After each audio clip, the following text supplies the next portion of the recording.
तुम चलती हो चेनाब की तरह, दिखती हो किसी ख्वाब की तरह, जिसका सवाल मैं सदियों से ढूंढ रहा हूं। तुम लगती हो उस जवाब की तरह। इजहार भी नहीं किया, इकरार भी नहीं किया, प्यार तो बहुत दूर की बात है, उसने तो इनकार भी नहीं किया। पूरा एक सप्ताह हो गया था और उसने मेरे मैसेज का रिप्लाई नहीं किया था। हाँ, कुछ महीनों से हम बातें कर रहे थे, पर बातें अधूरी छूट जा रही थी। तो मैंने अपना फोन निकाला और टाइप किया लंच टुमारो एट 12:30 सेंड किया और गुस्से में हताश होकर सोने चला गया। पता नहीं कैसे सुबह 5 बजे मेरी नींद खुली और बंद आंखों से ही मैंने फोन ढूंढा तो देखा कि उसका मैसेज सबसे ऊपर था, मेक इट 1। मैं चिल्लाकर बेड से उठा और भागते भागते कॉरिडोर में गया। सुबह 5 से 6 का एक ऐसा वक्त होता है जब पूरा हॉस्टल सोता रहता है और मैं उस वक्त कॉरिडोर के एक कोने से दूसरे कोने के चक्कर काट रहा था पागलों की तरह। अफवाह थी कि मैं पागल हूं, पर उस दिन के बाद काफी लोग इस बात का यकीन भी करने लग गए थे। पर मुझे लोगों की कहां पड़ी थी, मुझे तो इस बात की चिंता थी कि मैं जाऊं कहां और कैसे। मतलब मेरे साथ एक लड़की चल रही होगी जिसे मैं पहली नजर में देखकर दिल हार चुका हूं। जब उसका मैसेज भी पढ़ता हूं तो मेरा दिलो दिमाग मेरे काबू में नहीं रहता। वो तस्वीर देख लेता हूं उसकी तो एक पल को कहीं खो सा जाता हूं। वो अगर सड़क किनारे दिख जाती है तो मैं हड़बड़ाकर रास्ता बदल लेता हूं और आए दिन उसी मोड़ पर रुककर मैं वहां उसका इंतजार करता हूं। वो मेरे साथ बाहर लंच पर आ रही है और मुझे उसके सामने बैठकर अपने पूरे होशो हवास में रहना है। अरे कोई तो बता दो कैसे। मैंने अपने आप को समेटा और वापस रूम में गया। अपने दोनों रूममेट्स को उठाया और उन्हें सब कुछ बताया और एक पल को तो उन्हें भी समझ नहीं आया कि उस लड़की ने मुझे मिलने के लिए हाँ कैसे कर दी। फिर हम तीनों ने मिलकर पूरा निरीक्षण किया। हमने एक ऐसा रेस्टोरेंट ढूंढा जो हमारे हॉस्टल से करीबन थोड़ी दूरी पर हो ताकि वहां के आने जाने के रास्ते में हमें इतना वक्त मिल सके कि हम एक दूसरे को और अच्छे से जान पाए और वो साथ ही साथ मेरे बजट में भी हो। उन्होंने बहुत कुछ समझाया मुझे, इतनी दलीलें पेश की उन्होंने जितनी शायद सरकार ने डिमोनेटाइजेशन के वक्त भी नहीं दी होगी, और देते भी क्यों नहीं, because that was my first date ever. 21 सालों से मैंने उस लम्हे को अपने पास महफूज रखा था और उस रोज मैं उसे किसी के साथ बांटने जा रहा था। उस दिन में एक अलग सी बात थी, मानो लग रहा था कि 21 सालों से वो दिन बस मेरा इंतजार कर रहा है। Blue is my favourite colour, तो अपने गिने चुने कलेक्शंस में से सबसे अच्छी ब्लू शर्ट निकाली। बॉयज हॉस्टल में जो सबसे महंगा परफ्यूम होता है उसे मांग कर लगाया और समय से पहले ठीक 12:30 बजे मैं अपने कमरे से निकला ताकि मैं वहां पहुंचकर उसका इंतजार कर सकूं। उसी बीच उसका मैसेज आया। मैंने फोन में देखा तो लिखा था कि sorry comma I will take a bit more time to get ready, so can we meet at 1:30। ना करने की तो गुंजाइश ही नहीं थी। मुझे ऐसा लगा जैसे खुदा मुझे वक्त दे रहा है कि फुर्सत से तैयार हो जाओ उसे पहली बार इतनी करीब से देखने के लिए। तो मैं 1 बजे ठीक वहां पहुंचा। जैसे जैसे वक्त बीतता गया मेरे दिल की धड़कनें तेज होती गई और दिमाग तो कब का काम करना बंद कर चुका था। मैं इसी बात की रिहर्सल कर रहा था कि मैं उसे हाय कैसे कहूंगा, क्या मैं उसके साथ हैंडशेक करूं या फिर बस वेव करके छोड़ दूं। फिर सोचा हैंडशेक कर लूंगा, इसी बहाने एक बार उसका हाथ थाम तो पाऊंगा। पता ही नहीं चला इस बीच कब 1:30 बज गए और मेरा फोन बजा। मैंने देखा तो उसका मैसेज था, I guess I can see you. मैंने जैसे ऊपर देखा वो सामने खड़ी थी और उस एक पल में समझ आ गया कि जादूगरी क्या चीज है। मुझे ऐसे लगा कि पूरी कायनात थम सी गई है जब उसके कदम मेरे तरफ बढ़ने लगे। लगा जैसे मौसम की पहली बारिश की बूंदें मुझ पर गिर रही हो या फिर खुदा की लिखी हुई सबसे खूबसूरत कहानी को मैं पढ़ रहा हूं। जैसे खुदा की लिखी सबसे खूबसूरत कहानी में पढ़ रहा हूं और मानो जैसे ये पूरी दुनिया मुझ पर हंस रही हो और ये बोल रही हो कि अब तो किसी काम का नहीं रहा। वो आई, ठहरी और मुस्कुराते हुए बोली, हे हाय। ये शख्स जो पूरी दुनिया के सामने अपनी दिल की बात सरफरोश रखने की काबिलियत और हिम्मत रखता है, उन 2 आंखों के सामने उसकी जुबान लड़खड़ाने और हिचकिचाने लग गई। तो मुझे कुछ समझ नहीं आया और मैंने बस अपना हाथ आगे बढ़ा दिया। पूरे 10 मिनट लगे मुझे खुद को समेट कर उसे पहली लाइन बोलने के लिए, और वो था कि कहीं तुम्हें देर तो नहीं हो रही। तो वो हंसने लगी और कहा कि मैं तो अभी आई हूँ, आराम से जाऊंगी। कम वक्त मुझे क्या पता था कि वो जाते जाते इतनी देर लगा देगी। उसी बीच हमारी कैब आई, हम उसमें बैठे। रास्ते भर वो एक के बाद दूसरी, दूसरी के बाद तीसरी, तीसरी के बाद चौथी कहानियां सुनाती गई और मैं चुपचाप उसे सुनता गया। ये लड़का जो पूरी दुनिया को अपनी कहानियां सुनाता है, बस उस एक लड़की के सामने चुपचाप बैठकर उसकी सारी दास्तां सुनने चाहता था। गाड़ी ने हमें डेस्टिनेशन पर उतारा। वहां से रेस्टोरेंट महज 100 मीटर की दूरी पर था, पर मैं वहां भी रास्ता भूल गया। शायद वो भी सोच रही होगी कि किस पागल के साथ बाहर आ गई है। जैसे तैसे करके हम रेस्टोरेंट तक पहुंचे। वहां मैंने टेबल लिया और मेन्यू कार्ड हाथ में पकड़ते हुए उसकी तरफ बढ़ाया और कहा, मुझे खाना ऑर्डर करना नहीं आता। तो उसने कहा, अरे ये क्या बात हुई? अच्छा बताओ क्या खाओगे? मैंने कहा, कुछ भी जो तुम्हें पसंद हो। और उसके बाद एक एक कर मैं अपने सारे राज उसके सामने रखता गया और वो उन्हें मोतियों की तरह एक एक कर उठाकर किसी धागे में पिरोती गई। उस एक पल में लगा कि जैसे कुछ और ही सोचा था दिल हारने से पहले, पर तुम ऐसी ही तो अच्छी हो। खाना खत्म किया हमने और मैं उठने ही वाला था, इतने में उसने दोबारा पूछा, अच्छा अब? मैंने कहा, हाँ अब। उसने कहा, हाँ खाना तो हो गया, अब कहाँ जाना है? और मुझे कुछ समझ नहीं आया कि क्या बताना है, क्योंकि मेरे सिलेबस के हिसाब से खाना खाने के बाद हम तो हॉस्टल जाने वाले थे। इतने में उसने दोबारा पूछा, अरे बताओ तो कहाँ जाना है? मंदिर यहाँ पास में एक मंदिर है, वहां चले? उसने कहा, हाँ चलो चलते हैं। रेस्टोरेंट से बाहर निकलते वक्त मैंने झिझकते हुए पूछा कि बाहर मौसम थोड़ा खराब है, अगर बारिश हो गई तो? उसने कहा, कोई बात नहीं, घबराओ मत, मैं एक छाता लेकर आई हूं और वैसे भी आज बारिश तो होने से रही। And in that very moment, with all my heart and soul, I so very much wanted it to rain so that we could walk together in that one umbrella which he brought. पर खुदा भी तो हमेशा उसी की तरफ रहता है, तो नहीं हुई बारिश। सड़क के साथ साथ हम आगे बढ़ते रहे और बढ़ते कदमों के साथ मैं कभी लड़खड़ाता, कभी हिचकिचाता, तो कभी बातों में गड़बड़ाता।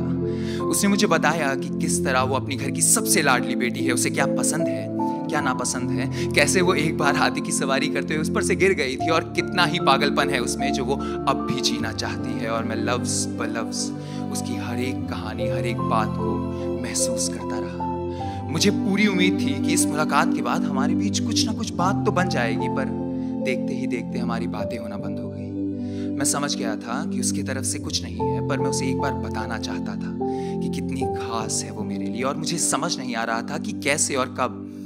कई महीने बीते और मैंने फिर से हिम्मत करके उसे दोबारा मिलने के लिए पूछा। हाँ, इस दरमियान हमारी इक्का दुक्का बातें होती थी। मैं अब भी अपने सारे राज उसके सामने खुले छोड़ता था कि वो एक बार उन्हें फिर से उन मोतियों की तरह उठाकर किसी धागे में पिरोए। इस बार मैं पूरी तैयारी के साथ गया, हिचकिचाया नहीं, वेव करके हाय कहा, उसके लिए दरवाजा भी खोला और उसके साथ साथ अपना दिल खोल कर रख दिया। And I was sitting there confessing my feelings with a cup of coffee in my hand and requesting her to say a no. हाँ सुनने के लिए तो बहुत से लोग इजहार करते हैं, पर मैंने अपना दिल खोलकर उसके सामने रख दिया था ताकि वो एक ना कहते and I could walk away. पर उसने उसका भी जवाब नहीं दिया। मैं आज भी सोचता हूं कि अगर शायद उसने उस दिन एक जवाब दे दिया होता तो मैं उस कहानी को एक अंजाम तक ले जाता। अपने हिस्से का मैंने एक इनकार ही तो मांगा था और उसे वो भी गवारा ना हुआ।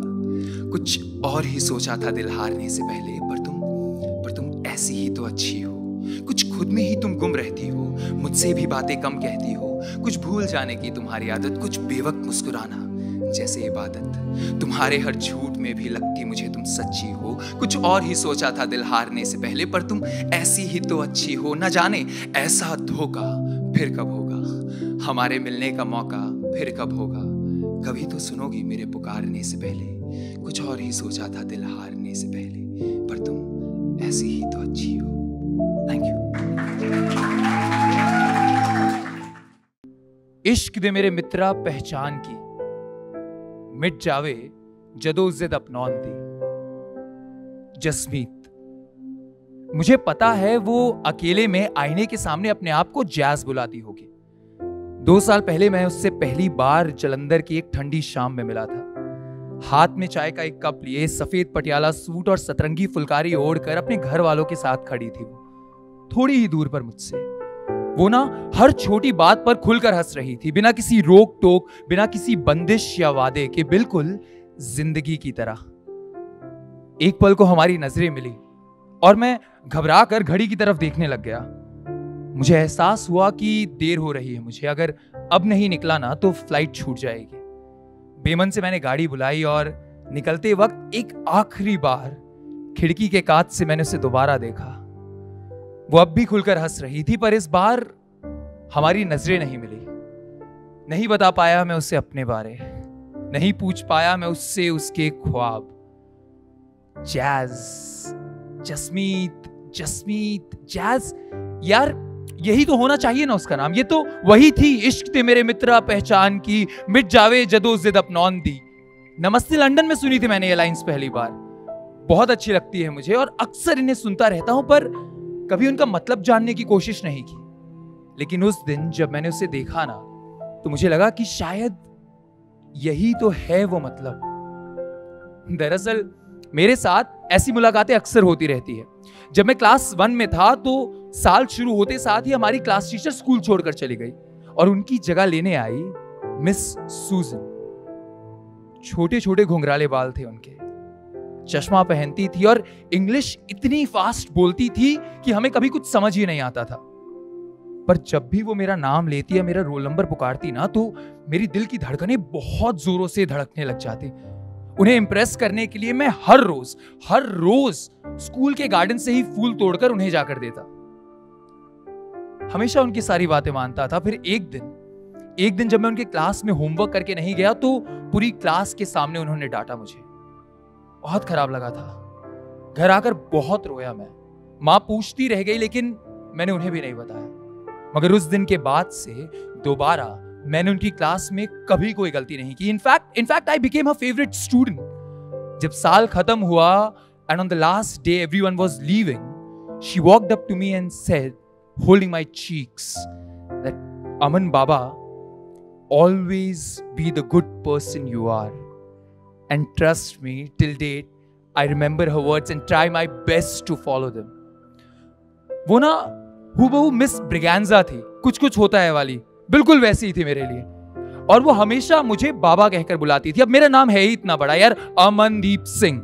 ऊपर से मेरे ही क्लास में एक और लड़की थी जिसका नाम था अमनदीप कौर। तो लोग अक्सर मुझे अमन ही कहकर बुलाते थे और भीड़ में खड़े होकर एक बार आप अमन जोर से चिल्लाइए, कम से कम 10 लोग पीछे मुड़कर हां जरूर बोलेंगे। तो मुझे अपने नाम से कुछ खास लगाव नहीं था। लेकिन एक दिन अचानक मैं अपने नाम से मोहब्बत कर बैठा। जानते हो क्यों? नैना। न्यूयॉर्क में रहने वाली एक झल्ली सी कॉम्प्लेक्स लड़की को जब मैंने एक बड़ी स्क्रीन पर देखा ना, तो मैं उसे बस देखता ही रह गया। उस दिन नैना के पड़ोस में रहने वाला एक अमन ही नहीं था जो उसके प्यार में डूबा था, बल्कि एक और शख्स था, एक और अमन था। उसी कहानी के आसपास स्क्रीन के इस तरफ बैठकर स्क्रीन को देखते हुए ये सोच रहा था कि यार इतनी दीवानी लड़की को कोई चाहे बिना कैसे रह सकता है। मैं भी चाहता था एक भीड़ भरे स्टेशन पे खड़े होकर एक खाली डायरी निकालकर नैना के नैनों के सामने खड़े होकर उससे अपने मोहब्बत का इजहार करना। पर इस बात से खुश था कि यार मैं नहीं तो क्या हुआ, वो अमन तो कर रहा है ना। और बस उस दिन से नैना की वजह से इस अमन को अमन नाम से मोहब्बत हो गई। बताया ना आप लोगों को, ऐसा अक्सर होता है मेरे साथ। किसी मूवी के बाद कोई कहानी पढ़कर या फिर कोई प्ले देखकर जब भी मैं बाहर निकलता हूं तो उनकी जो लीड फीमेल कैरेक्टर्स होती है, मैं उन्हें अपने आसपास ढूंढने लग जाता हूं। मैं ये मानता हूं कि वो सब मौजूद है एक जिंदगी जीते हुए, हम सब के आसपास, हम सब के बीच। अक्सर वो मुझे दिख भी जाती है और मन ही मन में उन्हें उस किरदार का नाम देकर खुश हो जाता हूं, क्योंकि है मुझे ऐसी एक खूबसूरत और अनोखी मोहब्बत वारिस शाह की हीर से, और उस हीर से भी जो आहिस्ता आहिस्ता इस जेजे को जॉर्डन बना रही है। चाहता हूं मैं भी भगत सिंह की उस बेनाम मोहब्बत को, जिसे जब भगत ने एक बार शादी करने के लिए इनकार किया तो इतनी मोहब्बत करने के बावजूद भी वो हंसते हंसते भगत की बात मान गई। कैसे किया होगा उन्होंने? मैं हर रात बैठकर सोचता हूं उनके बारे और फिर निकाल कर देखता हूं तस्वीर अमृता की, उस अमृता प्रीतम की जिसने मुझे सिखाया कि तुम्हारा मिलना ऐसा है जैसे कोई हथेली पर एक वक्त की रोजी रख देता हो। उस अमृता प्रीतम ने जिसने अपनी पूरी उम्र बिता दी साहिर को चाहते हुए, इमरोज के साथ रहते हुए, और जाते जाते फिर भी ये कहते हुए कि मैं तेनू फेर मिलांगी। पसंद करता हूं मैं भी रस्किन बॉन्ड की नाइट ट्रेन एट दियोली वाली उस टोकरी बेचने वाली लड़की को रस्किन बॉन्ड जितना ही। तो क्या हुआ अगर मैंने उसका जिक्र उस कहानी में बस 2 दफा ही सुना था। मैं भी रोज रस्किन के साथ बैठकर इंतजार करता हूं उसका। जो मेरे आसपास के लोग हैं ना, वो उस चांद की तारीफ बहुत करते हैं, मगर मैं सितारों को थोड़ा ज्यादा पसंद करता हूं, क्योंकि मैं कहानियां लिखनी शुरू तो कर देता हूं मगर उन्हें पूरा करती है तारा, वेद की तारा। क्योंकि बस उसने वेद को ही नहीं मुझे भी सिखाया है कि हमारे अंदर न जाने कितने चेहरे रहते हैं। वाकिफ करवाया मुझे मुझसे।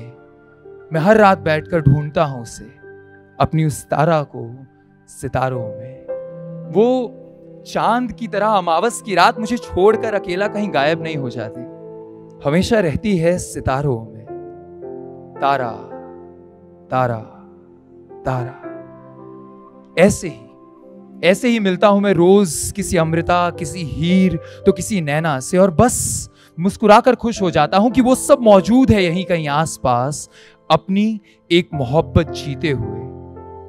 अपनी एक मोहब्बत को, एक ऐसी मोहब्बत जिसमें ना कोई फायदा है ना कोई नुकसान, ना मिलना है ना बिछड़ना है, ना खोना है ना पाना है, कुछ भी तो नहीं है, तो बस एक खूबसूरत मोहब्बत।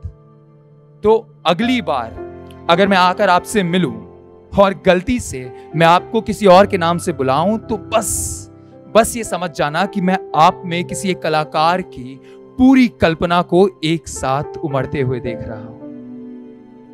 Thank you, it's all from my side, thank you so much. भगवान में मानते हो साहब? कभी कभी भगवान को बहुत फर्क पड़ता है। मेरे और मेरे दोस्त के मामले में तो लगता है कि हर छोटी चीज से उन्हें फर्क पड़ता था। बात तब की है जब मेरे दोस्त का दिल एक लड़की पर आ गया था। वो मेरा लंगोटिया यार था, लेकिन आज तक वो मेरे स्कूल में मेरे साथ नहीं पढ़ा था, मगर उसका दिल जिस लड़की पर आया था वो मेरे साथ पढ़ती थी, वो भी मेरे ही क्लास में।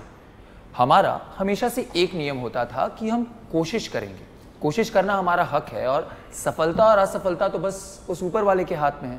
तो इस बार हमने सोचा क्यों ना कोशिश में ही ऊपर वाले को साथ बुला लिया जाए। हमें इस बात की भनक थी कि मैडम को पता है कि हमारे तरफ से कोशिश हो रही है, लेकिन हमें यह नहीं पता था कि उनकी रजामंदी है कि नहीं, और कंसेंट हमारे लिए हमेशा से इंपॉर्टेंट होता था।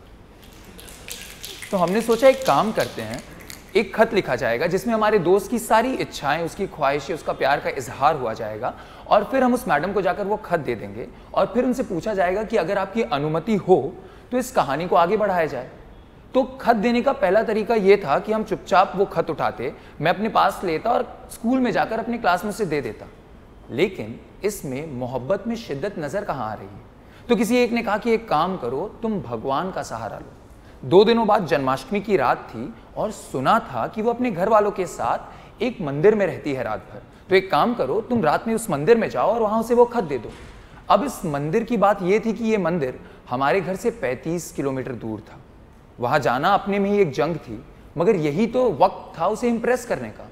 और भला श्री कृष्ण के जन्मदिन से बेहतर और कौन सा दिन हो सकता है एक प्रेम कहानी की शुरुआत के लिए? तो मेरे दोस्त ने मुझे कहा कि अमन एक काम करो, तुम मेरे साथ चलो, तुम उसके क्लास के हो, अगर वो अपने परिवार वालों के साथ होगी तो तुम उसे साइड बुला लेना, मैं जाकर खत दे दूंगा। पहले तो मैंने सोचा कि यार मैं क्यों, मगर जहन में ये बात आई कि क्लास 10 के एक स्टूडेंट के लिए रात में बाइक पर 35 किलोमीटर दूर अपने एक दोस्त के साथ जाना, ये तो अपने में सबसे बड़ा एडवेंचर है। और अगर इस चीज़ में किसी का घर बस रहा है तो ठीक है यार, कर लिया जाए। तो मैंने उसे कहा सुनो, जहाँ पना तुम्हारे साथ चलेंगे, लेकिन जहाँ पना और उसके दोस्त की मम्मी से उसे परमिशन लेनी पड़ती है, चाहे वो कुछ भी क्यों ना हो। तो हमने एक और छोटा सा प्लान बनाया कि हम दोबारा भगवान की मदद लेते हैं। हमारे घर के पास एक दूसरा मंदिर है जहाँ रात भर श्री कृष्ण की पूजा होती है जन्माष्टमी के वक्त। तो हमने घर पे बताया कि माँ, हम रात में उस मंदिर में जाने वाले हैं, रात भर वहाँ रहने वाले हैं। लेकिन उस मंदिर का एक अलग नियम था, वहाँ आपको रात भर भोग मिलता था खिचड़ी का, और साथ में आपको मिलता था मक्खन। लेकिन उस भोग और मक्खन को खाने के लिए एक इलाज या एक उपाय ये होता था कि आपको दिन भर का व्रत रखना पड़ता है। और ये बात मेरे और उसके घर दोनों में पता थी। तो हमें ये पता चल गया था कि अगर हमें इस घर का बहाना बनाना है, इस मंदिर के लिए जाने के लिए इस मंदिर का अगर बहाना बनाना है, तो दिन भर भूखे रहना पड़ेगा। तो प्लान कुछ रफली ये बनकर आया कि हम रात में 12 बजे निकलेंगे, पहले उस 35 किलोमीटर दूर वाले मंदिर में जाएंगे, वहां खत दिया जाएगा, प्यार का इजहार किया जाएगा, और वापस लौटते हुए इस मंदिर में सेलिब्रेशन के नाम पर हम भोग खाएंगे और साथ में मक्खन ग्रहण किया जाएगा। सब कुछ सही बैठा हुआ था, सुबह से चुपचाप बैठे हैं, घर पे खाना नहीं बनाया। रात में 12 बजे वो आता है, नीचे से बुलाता है, और हम दोनों बाइक पर बैठे हैं। दोनों की पॉकेट मनी बचाकर जितने भी पैसे जमा हुए थे हमने उस पेट्रोल में लगा दिए। अब बाइक पर हम दोनों जा रहे हैं, एक खत हाथ में है, दोनों के पेट में भूख लगी हुई है जोरों से, और जनाब आगे बैठकर ये गाना गा रहे हैं कि यकीन कर लो मुझे मोहब्बत है तुमसे तुमसे। मैंने कहा हाँ मुझे पूरा यकीन है, और पहली बार ऐसा कुछ हो रहा है कि किसी और की मोहब्बत के लिए मैं दर्द में हूं। जैसे तैसे हम उस जगह पर पहुंचे। अब ध्यान दीजिए कि उस वक्त गूगल मैप नाम की चीज होती नहीं थी, और हमने ये सुना था कि वो वहां रात में अपने परिवार के साथ रहती है। जब हम वहां पहुंचे तो दूर दूर तक ना कोई मंदिर दिख रहा था और ना ही किसी इंसान का निशान। करीब 1-1.5 घंटा हम एक ही जगह बार बार घूमे जा रहे थे। हमें कहीं से धीमी सी कीर्तन की आवाज आ रही थी, मगर दूर दूर तक कोई मंदिर मिल नहीं रहा था। वक्त जैसे बीतता जा रहा था वो उतना परेशान होता जा रहा था, और मैं उतना ही गुस्से में आ रहा था कि भाई कहाँ फंसा दिया लाकर।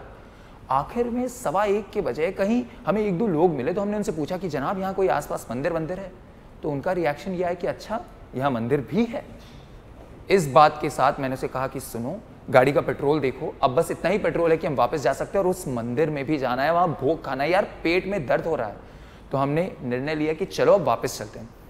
जैसे तैसे फुल स्पीड में गाड़ी भगाते हुए हम वापस आए। करीब 2:15 हो गए जब हम इस मंदिर में पहुंचे, और जब हम यहाँ आए तो उस मंदिर में भोग खत्म हो चुका था। कुछ उपाय नहीं बचा, तो हमने बस वहाँ भगवान के दर्शन किए और वापस अपने घर चले गए। बेड पर मैं चुपचाप लेटा हुआ था। भूख की वजह से नींद नहीं आ रही थी, और मैं घर वालों को ये बोल भी नहीं सकता था कि मैंने तो भोजन किया ही नहीं है, मैंने तो भोग खाया ही नहीं है। चुपचाप बेड पर लेटकर बस आसमान की तरफ तक रहा था, और ये सोच रहा था कि भगवान को कभी कभी इन सब चीज़ों से बहुत फ़र्क पड़ जाता है। और उस दिन से भगवान पर भरोसा और बढ़ गया मेरा, और ये बात भी समझ आई, और इस बात का एहसास हुआ कि अगर हर छोटी चीज़ या हर छोटी बेवकूफ़ी में अगर हम भगवान का नाम लेते हैं तो हो सकता है मौका मिलने पर भगवान हमारी ले ले। Thank you. बड़ी खूबसूरत सी शाम थी, बड़ी खूबसूरत सी शाम थी। मेले की सारी चमक अपनी आंखों में लिए एक से दूसरे दुकान के चक्कर लगा रही थी। वो मुड़ मुड़ कर कई दफा देख भी रही थी मुझे, मुस्कुरा भी रही थी वो, पर थोड़ी नाराज थी मुझसे, और होती भी क्यों नहीं।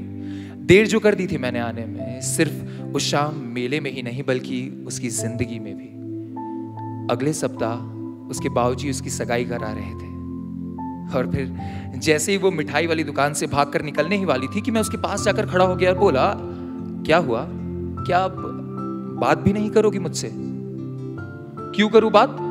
तुम मेरे क्या लगते हो और मैं तुम्हारी क्या होती हूं? मैं कुछ देर तक उसकी आंखों में आंखें डालकर बस उसे घूरता रहा। उसने मुझसे दोबारा पूछा, क्या हो गया? जवाब दो, कहते क्यों नहीं कुछ? तुम मेरे क्या लगते हो और मैं तुम्हारी क्या होती हूं? उस दिन मैं उसे कुछ कह नहीं पाया, पर आज सोचता हूं उसे जवाब दे दूं, उसे जवाब दे दूं कि मैं बेबात हूं, बेहिसाब हूं, तुम किताब हो, नायाब हो। मैं बेहाल सा एक सवाल हूं, तुम ख्वाब हो, मेरा जवाब हो। मैं आधा हूं, एक धागा हूं, तुम गुदगुदा एहसास हो, एक रेशमी लिबास हो। मैं किसी बच्चे का एक बयान हूं, तुम इस ब्रह्मांड का सारा विज्ञान हो। मैं आस हूं, अधूरी प्यास हूं, तुम आंचल हो, गंगा जल हो। मैं अधूरा सा कोई गीत हूं, तुम सरगम, तुम संगीत हो। मैं उम्मीद का एक शब्द हूं, तुम आशा की परिभाषा हो। मैं आग हूं, महज चिराग हूं, तुम इस जमीन का आफताब हो। वो राज जिसमें मैं बसता हूं, तुम उस मंजिल तक का अदृश्य रास्ता हो। मैं रेगिस्तान की जो रेत हूं, तुम बैसाख वाला कोई खेत हो। मैं झोंके का एक बयान हूं, तुम खुद में ही पूरा तूफान हो। मेरी कहानियों से क्यों अनजान हो, तुम मेरी गीता हो, मेरी कुरान हो। मैं गणित की कोई बस लकीर हूं, मैं गणित की कोई बस लकीर हूं, तुम मेरे हाथों की तकदीर हो। मेरे प्यार का ये वादा है, एक उम्र से भी ज्यादा है। मेरे प्यार का ये वादा है, एक उम्र से भी ज्यादा है। पर ये समाज है, यही बाधा है, ना मैं कृष्ण हूं ना तू राधा है।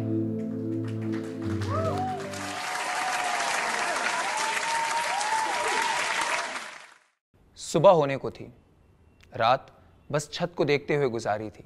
आंखें फूली हुई थी, समझ नहीं आ रहा था कि आंसुओं की वजह से या नींद ना पूरी होने के चलते। उस रात मैंने एक जंग लड़ी थी, वो भी किसी अपने से। इससे पहले अपने बड़े भाई को फोन करने से पहले कभी मैं इतना घबराया नहीं था। करीब 1 से 2 घंटे बैठकर बस ये सोचा कि आखिर मैं उन्हें सब कुछ बताऊं कैसे, जिससे वो मुझे ना कहे। अपने दिमाग में ही वो सारे सवालों के जवाब तैयार कर लिए थे जो वो मेरी किसी भी गलती पर मुझसे पूछ सकते थे। और फिर फोन उठाकर अपने सबसे जाने पहचाने नंबर को किसी अजनबी की तरह डायल किया। तो हाल ये था कि करीब 2.5 महीने हुए थे मुझे हैदराबाद आकर एक सॉफ्टवेयर कंपनी में जॉब करते हुए, और इसी बीच मुझे इस मोनोटोनस और रिपीटेटिव जिंदगी से मैं तंग आ चुका था। मुझे मालूम था कि मुझे कुछ अलग करना है, तो मैं रोज रोज नई चीजें करने की कोशिश करता, मगर कुछ सही हो नहीं रहा था। लेकिन उस शाम एक स्टार्टअप कंपनी से मुझे एक जॉब ऑफर आया। काम वो जो मुझे पसंद हो और सैलरी अभी से 2 गुनी। मैं बहुत ज्यादा खुश था, और ये सब बताने के लिए ही मैंने भैया को कॉल लगाया था। कंपनी के बारे में पता लगाया तो सब कुछ करीब करीब सही था। ये सब एक बेहतर तरीके से भैया को बताना था मुझे, और इसलिए मैंने ये फोन उन्हें लगाया था। बात करने से पहले मैंने उन्हें अपॉइंटमेंट लेटर ईमेल किया था, लेकिन उन्होंने जवाब में बस इतना कहा था कि रात में फोन पर बात करते हैं। रात के करीब 11 बज रहे थे। मैंने फोन लगाया। कमरे में बिल्कुल सन्नाटा था। फोन की रिंग कमरे में गूंज रही थी, और उतनी ही जोर से मेरी दिल की धड़कनें भी। जैसे भैया ने फोन उठाया, मैंने कहा, हेलो भैया, आपने अपॉइंटमेंट लेटर पढ़ा? उन्होंने कहा हाँ। और उसके बाद मैंने जो कुछ सोच रखा था एक एक करके सब उन्हें बताने लगा। वो चुपचाप फोन की दूसरी तरफ मुझे सुन रहे थे, और आहिस्ता आहिस्ता मेरी उम्मीदें बढ़ती जा रही थी कि शायद वो मान जाएंगे। लेकिन जैसे ही मैंने बोलना खत्म किया, उन्होंने आगे से बस इतना कहा कि इतनी जल्दी इस स्टार्टअप वार्टअप के चक्कर में पड़ने की जरूरत नहीं है। इतनी बड़ी एमएनसी में काम कर रहे हो, स्टार्टअप ज्वाइन करना एक बहुत बड़ा रिस्क होगा।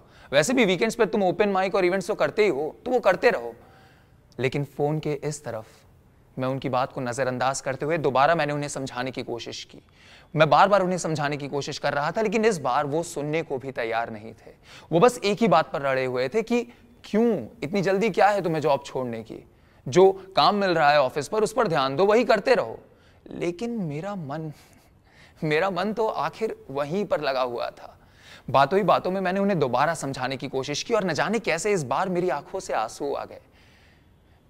मेरे रोते हुए शब्द सुनकर भैया अपनी आवाज में नरम तो पड़े, लेकिन इरादों में नहीं। मैं उन्हें बताना चाह रहा था कि कैसे जो मैं जॉब अभी कर रहा हूं मुझे बिल्कुल पसंद नहीं है, और वो नया जॉब जो मुझे मिलने वाला है वो बिल्कुल वही है जो मैं करना चाहता हूं। मेरे राइटर या परफॉर्मर बनने के सपने के करीब बढ़ता हुआ वो एक कदम है जो मुझे आगे लेकर जाएगा। मगर वो अपने इरादों से टस से मस ना हो रहे थे। एक वक्त बाद जब उन्होंने मेरी आवाज में गिड़गिड़ाहट महसूस की, तो आहिस्ता से कहा, मुझे तो ये सब ठीक नहीं लग रहा, पर तुम देख लो जो तुम्हें करने का मन है। और इस जवाब ने मुझे एक ऐसे मुकाम पर लाकर खड़ा कर दिया जहां से मुझे 2 रास्ते दिख रहे थे, और दोनों पर ही बस मेरी हार थी। भैया और घर वालों के खिलाफ जाकर कुछ करना मुझे मंजूर नहीं था, और इस जॉब में जहां मैं अभी भी था वहां रहना मतलब खुद को मार के जीना था। ये सब सोचते सोचते मैं चुप हो गया। मुझे समझ नहीं आ रहा था कि ये सब क्या हो रहा है। दूसरी तरफ से भैया की आवाज आ रही थी, हेलो अमन, क्या हुआ? आवाज आ रही है, कुछ बोल क्यों नहीं रहे अमन? और अचानक से मेरे जहन में एक ख्याल आया कि एक काम करते हैं, बंबई चलते हैं। सुना है वहां सबके सपने पूरे होते हैं। और धीमी सी आवाज में भैया को काटते हुए मैंने कहा, हाँ भैया, आप जो कह रहे हैं वो सही है। मैं स्टार्टअप को अभी छोड़ देता हूँ, जो जॉब कर रहा हूँ उसी में ध्यान देता हूँ, लेकिन मैं अपनी प्रोजेक्ट लोकेशन मुंबई ले लेता हूँ। इस जवाब के बाद फ़ोन की जो सन्नाटा था वो फ़ोन के इस तरफ से दूसरे तरफ चला गया, क्योंकि भैया पंजाब जाने से पहले करीब 2 साल तक मुंबई में थे, और वो जगह उन्हें एकदम रास नहीं आई थी। शायद वो भी चाहते थे कि मैं वहां नहीं जाऊं, लेकिन उस वक्त उन्होंने कुछ नहीं कहा और बस फ़ोन रख दिया। इन सारी चीज़ों ने रात भर मेरे दिमाग को जगाए रखा। अगले दिन बिना किसी से कुछ कहे मैंने अपने कपड़े पहने, तैयार हुआ और सीधा ऑफिस चल गया। और जो सबसे पहला काम मैंने वहां किया वो ये था कि अपना रीलोकेशन फॉर्म निकाला और उस पे 3 कॉलम्स में बंबई भर दिया। 1 सप्ताह के अंदर मेरा रीलोकेशन हो गया, और जैसा कि मैंने सोचा था ऑफिस के साथ साथ मैं रोज इवेंट और ओपन माइक करने लगा। बढ़ते महीनों के साथ मेरी कहानियां देश के अलग अलग कोने तक पहुंचने लगी, और हर एक कोने से मुझे इवेंट्स के इन्वाइट आने लगे। इस दौरान मेरी और भैया की हर शाम बात जरूर होती थी, लेकिन दोनों में से किसी ने भी उस फोन कॉल का जिक्र दोबारा कभी नहीं किया। फिर एक दिन अचानक सुबह 10 बजे भैया का फोन आता है। मैं थोड़ा घबरा गया, क्योंकि दिन के इस वक्त भैया का कॉल जल्दी आता नहीं है। वो इस वक्त अपने कॉलेज में होते हैं जहां वो काम करते हैं, और किसी से वो बात करना पसंद नहीं करते हैं। तो मैंने फ़ोन उठाया और भैया ने आगे से पूछा, और अमन फ्री है? मैंने कहा हाँ भैया, बस अभी ऑफिस आया हूँ। एक अलग सी खुशी मुझे महसूस हो रही थी उनकी आवाज़ में उस दिन। और आगे उन्होंने कहा कि हमारे कॉलेज के स्टूडेंट्स मेरे सामने बैठे हुए हैं, वो तुम्हें किसी इवेंट में एज ए गेस्ट बुलाना चाहते हैं। मैंने तुम्हारा नंबर उन्हें ऑलरेडी दे दिया है, तुम बात कर लेना। उसे एक पल में न जाने कहाँ से मुझ में हिम्मत आई और मैंने कहा हाँ भैया ठीक है, और अब ये जॉब साथ में हो नहीं रहा है। मैंने एक डायरी तैयार की है जिसमें मैंने सब कुछ लिखा है कि कब, कहाँ और कैसे करना है, बस आपको दिखानी है। हर इस बार फ़ोन के दूसरे तरफ से जो जवाब आया वो बिल्कुल अलग था। उन्होंने बस इतना कहा कि डायरी की कोई ज़रूरत नहीं है, तुम्हें जो मन में आ रहा है वो करो, बस मुझे बता देना कैसे, और हम साथ बैठकर उसे आगे लेकर जाएंगे। फ़ोन कॉल रखते ही मुझे जो खुशी हो रही थी वो मैं किसी को बता नहीं पा रहा था। लोगों की कहानियाँ अक्सर पन्नों पर या किताबों में लिखी होती है, लेकिन मेरे सपनों की कहानी बस इन 2 फ़ोन कॉल्स के दरमियान रहती है। जब भी हम लौट कर घर को आते हैं, रिश्ते बासी से फिर ताज़ा हो जाते हैं। शब्द बहुत से होठों पर दबे रहते हैं, कभी कभी रिश्ते राज की दीवारों में महफूज रहते हैं। इस बार मैं 8 महीनों बाद घर आया, वो भी माँ बाबा को बिना बताए, ताकि उन्हें सरप्राइज दे सकूं। सैटरडे की दोपहर मुझे अचानक आया देख वो लोग मेरी उम्मीद से ज्यादा सरप्राइज नजर आए। यहीं बिस्तर के सिरहाने पर माँ बैठी हुई थी, तो 2 पल के लिए उनकी गोद में सर रखकर मैं वहीं लेट गया, वो भी बिना कपड़े बदले। जब माँ मेरे सर पर हाथ फेर रही थी तो मुझे महसूस हुआ कि कुछ तो बात है जो वो मुझसे छुपा रही है। बाबा की तरफ नजरें घुमाई तो देखा वो भी माँ को चुप होने का इशारा कर रहे थे। जब तक मैं माँ से कुछ पूछ पाता उन्होंने बात को टाल दिया और कहा कि चलो अब उठो, मुंह हाथ धो लो और जाओ तैयार होकर आओ, मैं तब तक खाना लगा देती हूँ। खाने का नाम सुनते ही मैं बाकी सारी बातें भूल गया। अब आप ही बताओ, हम सब घर माँ के हाथों का निवाला खाने ही तो जाते हैं ना। खाना खत्म करते ही मैंने अपना सूटकेस खोलकर उनके सामने रख दिया और कहा कि माँ, ये जितने भी कपड़े हैं ना सब धोने वाले हैं। उस सूटकेस में एक अलग सी थैली थी, उसे उठाकर मैंने माँ को दिया और कहा कि इसमें आपके लिए एक दुपट्टा और बाबा के लिए कुर्ता है। माँ ने चमकती आंखों के साथ वो थैली पकड़ ली और हर बार की तरह साइड से बाबा की आवाज आई, अरे इन सब चीजों में पैसे क्यों बर्बाद करते हो? और हर बार की तरह मैंने भी वही जवाब दिया, क्योंकि मुझे अच्छा लगता है। बाबा मुस्कुरा उठे और कहा कि अच्छा ठीक है, जाओ चलो जाकर कमरे में आराम कर लो। तो मैं अपने कमरे में गया, बिस्तर पर लेटकर मन ही मन उन सब चीजों की लिस्ट बनाने लग गया जो पिछले 8 महीनों से करने को दिल तरस रहा था। जैसे जैसे गोलगप्पे खाने जाना, उसके बाद लिट्टी चोखा खाना, और हाँ सबसे इंपॉर्टेंट, ट्यूशन के बाद जिस टपरी पर जाकर मैं चाय पीता था वहां वापस से जाकर बैठना। फिर क्या था, स्कूल के दोस्तों को फोन लगाया और शाम में मिलने का प्लान बना लिया। जब मेरी आंख लग रही थी तो मुझे महसूस हुआ कि बगल वाले कमरे में माँ बाबा कोई तो जरूरी बात कर रहे हैं। शाम में जब घर से निकल रहा था तो मैंने चिल्लाते हुए माँ से पूछा, माँ ये गाड़ी की चाबी कहाँ रखी है? तो सोफे पर बैठे पिताजी ने जवाब दिया, मेरी पैंट की जेब में रखी हुई है, उसमें पेट्रोल भरवा दिया है, और सुनो एक 200 का नोट होगा वो भी ले लेना। क्या बाबा, अब मैं बड़ा हो गया हूं, कमाने लग गया हूं, मैं बस चाबी ले रहा हूं, और माँ ये आने में ना रात में देर हो जाएगी थोड़ी। ये बोलकर मैं घर से निकल गया। शाम में अपने दोस्तों के साथ घूमकर अपनी लिस्ट पूरी करके जब 11:30 के करीब मैं घर वापस आ रहा था तो मेरी जहन में ये बात उठी कि कुछ तो है जो माँ बाबा मुझसे छुपा रहे हैं। घर घुसा तो देखा वो दोनों अब भी उसी सोफे पर बैठे हुए थे। तो मैं उनके पास बैठ गया और अपने जूते खोलने लग गया। इतने में बाबा ने अपना गला साफ किया और बोलना शुरू किया,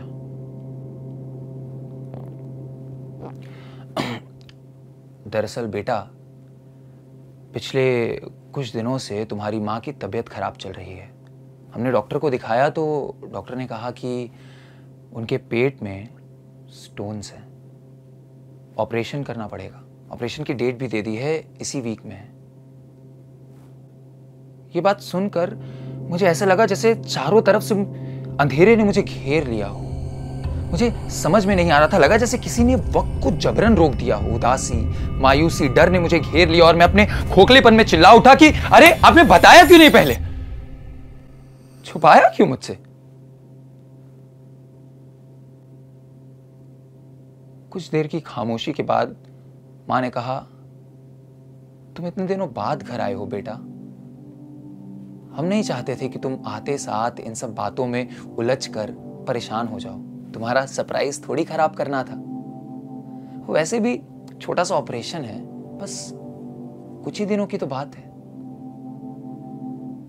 ये बात सुनते ही मेरी आंखों में आंसू आ गए कि मेरे घर आने की खुशी पर जरा सी भी आँच ना आए, इसीलिए माँ बाबा ने पूरे दिन अपनी तकलीफ का एहसास तक नहीं होने दिया मुझे। मैं हमेशा से मानता था कि एक परिवार में हमें हमेशा हर छोटी बड़ी बात को एक दूसरे से बांटना चाहिए, लेकिन उस दिन मुझे एहसास हुआ कि कभी कभी छोटी छोटी बातों को छुपा लेने से एक परिवार में उसके रिश्ते की गहराई का असर पता चलता है।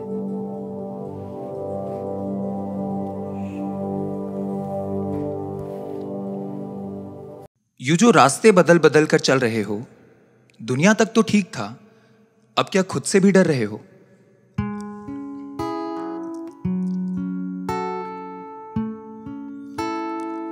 My uncle is a psychiatrist और कुछ दिनों से वो बार बार मुझे मिलने के लिए बुला रहे थे और मैं हर बार उन्हें टाल रहा था, क्योंकि बचपन से बड़े होते हुए मैंने कई दफा ये सुना था कि वो पागलों के डॉक्टर हैं, तो उनसे मिलने के नाम से ही मैं थोड़ा घबरा सा जाता था।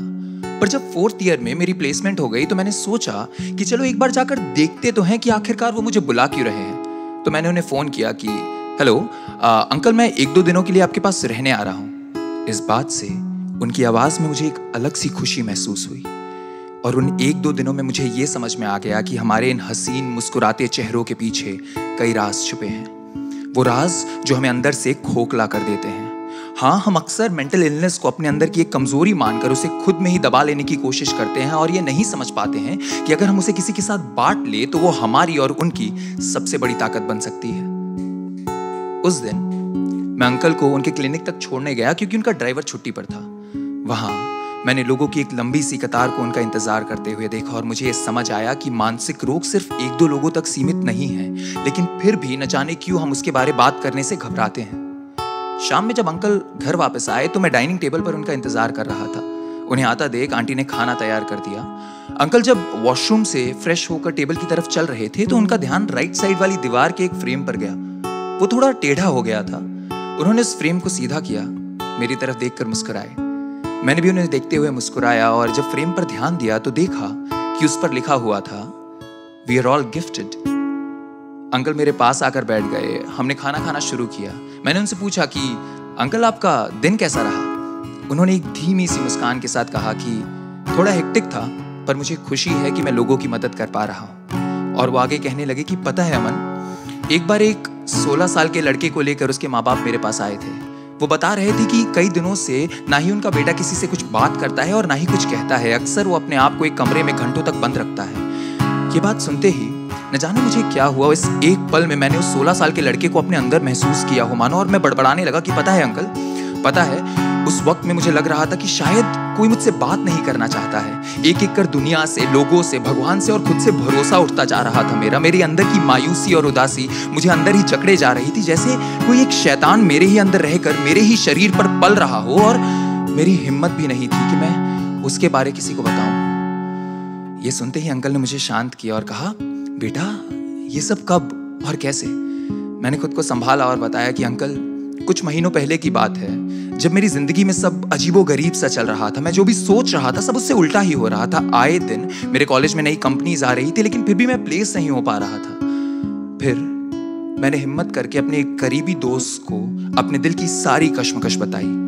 पहले तो मुझे इस बात का डर था कि मैं ये सब उसे बताऊं कैसे और क्या वो समझ पाएगा कि नहीं। मगर जब मैंने बोलना शुरू किया तो आहिस्ता आहिस्ता ये सारी चीजें मेरे अंदर से मोम की तरह पिघल कर बाहर आ गई और उतनी ही सरलता से उसने मुझे समझा भी। फिर क्या था, अगले दिन जो कंपनी आई मैं उसमें बैठा और मैंने उस इंटरव्यू को क्लियर किया और मुझे वो नौकरी मिल भी गई। ये बात सुनते ही अंकल ने मेरी आंखों में घूरते हुए देखा और कहा, बेटा तुमने बिल्कुल सही किया। उस 16 साल के लड़के ने भी यही किया था। उसने अपनी सारी कश्मकश अपने घर वालों से बांटी थी। हम सब ने खाना खत्म किया। मैं अपने काम में लगा हुआ था, अंकल अपने पास चले गए और मैं उठकर गया आंटी के पास किचन में, ताकि उनकी थोड़ी मदद कर दूं, क्योंकि मेरे अंदर एक तलब थी ये जानने की कि वो 16 साल का लड़का आखिरकार कब मिला था अंकल से। तो मैंने उनसे पूछा कि आंटी, ये 16 साल के लड़के से अंकल ने मुलाकात कब की थी? तो आंटी ने कहा कि बेटा, जब तुम्हारे अंकल खुद 16 साल के थे। मुझे वक्त लगा इस बात को समझने में कि वो 16 साल का लड़का कोई और नहीं बल्कि मेरे अंकल ही थे। उन्होंने आगे बताया कि तुम्हारे अंकल ज्यादातर अपने डिप्रेशन से बाहर निकलने की कहानी लोगों से बांटने की कोशिश करते हैं, ताकि कम से कम लोग इसका शिकार बन पाए। मैं जैसे ही किचन से बाहर निकला तो मेरा ध्यान वापस उस राइट साइड वाली दीवार के फ्रेम पर गया और मुझे उस वाक्य का सही मतलब समझ में आया। We are all gifted and the gift is nothing but the amazing power of healing ourselves। बहुत सरल सा तरीका है। हमारे अंदर जो भी खौफ है, उदासी है या मायूसी है, हमें उसे बेपर्दा करना होगा।